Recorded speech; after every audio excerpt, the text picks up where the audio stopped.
Jeff monsoon একজন বিখ্যাত kick boxer এবং রেসলার, যিনি আমেরিকা এবং রাশিয়ান এমএম ফাইটার চ্যাম্পিয়ন ছিলেন।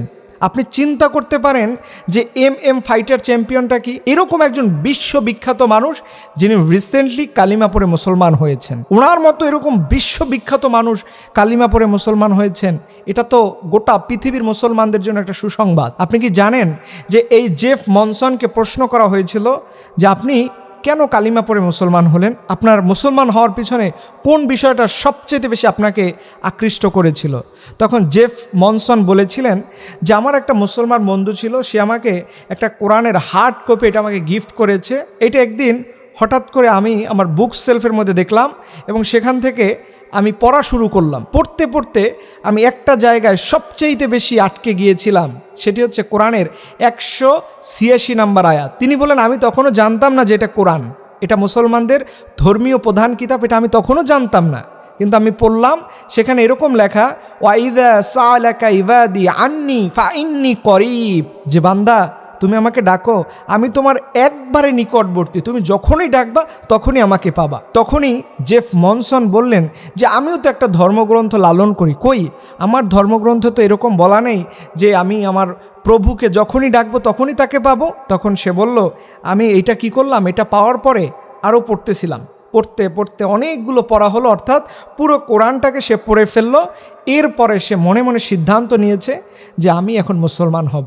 দেখেন, এই মানুষটার জীবনে কোরআনের একটা আয়াতই তাকে হেদায়েত দেওয়ার জন্য যথেষ্ট। অথচ এখান থেকে শিক্ষা কি হলো? আমরা মুসলমানরা কোরআন পড়ি, হাদিস পড়ি, এত কিছু জানি, এরপরও পরিপূর্ণ মুসলমান হতে পারি না। এরপরও ইসলাম আমাদের কাছে ভালো লাগে না। ইসলাম আমাদের কাছে হৃদয়ের সম্পর্কের মূল চাবিকা শক্তি এখনও হয়ে ওঠেনি।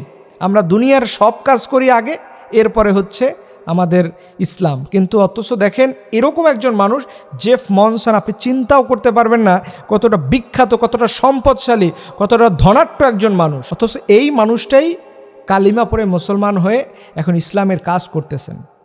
আমরা আমাদের জীবনে এখান থেকে যেন এতটুকু শিক্ষা অর্জন করি, আমরা আমাদের লাইফে জীবনে একবার হলেও এই কোরআনটা যেন বাংলায় অনুবাদটা একবার পড়ি। দেখবেন আফসোসের সাথে লক্ষ্য করা যায় যে বাংলায় জীবনে একবার কোরআনটায় খতম করছে এরকম 1000কে 2 জন মানুষ খুঁজে পাওয়া যায় না। অথচ এই জাতীয় মানুষরা যারা ইসলাম ধর্ম এখন গ্রহণ করতেছে, এরা সবাই কোরআন পড়ে, কোরআনের আয়াতকে নিগুড়ভাবে রহস্য করে এরপরেই তারা কালিমা পড়ে মুসলমান হচ্ছেন। অথচ আমরা আমাদের লাইফে এই আয়োজন নাই, এই চিন্তা ভাবনা আমাদের মধ্যে গড়ে ওঠে না। এর জন্য আসুন আমরা অলওয়েজ চিন্তা ভাবনা করব এবং আমাদের জীবনে একমাত্র লক্ষ্য উদ্দেশ্য হবে আমরা জীবনে কোরআন অনুযায়ী জীবন গড়ব এবং এই কোরআনের শুরু থেকে শেষ পর্যন্ত জীবনে একবার হলেও অর্থসহ আমি পড়ব। আল্লাহ পাক রব্বুল আলামিন আমাদের সবাইকে এই কোরআনের সাথে সম্পর্ক রেখে, কোরআনকে বুকে ধারণ করে, কোরআনকে বাস্তব জীবনে লালন করে আল্লাহ পাক রব্বুল আলামিন আমাদের সবাইকে যেন ইসলামের জন্য কবুল করে, সকলে আমিন।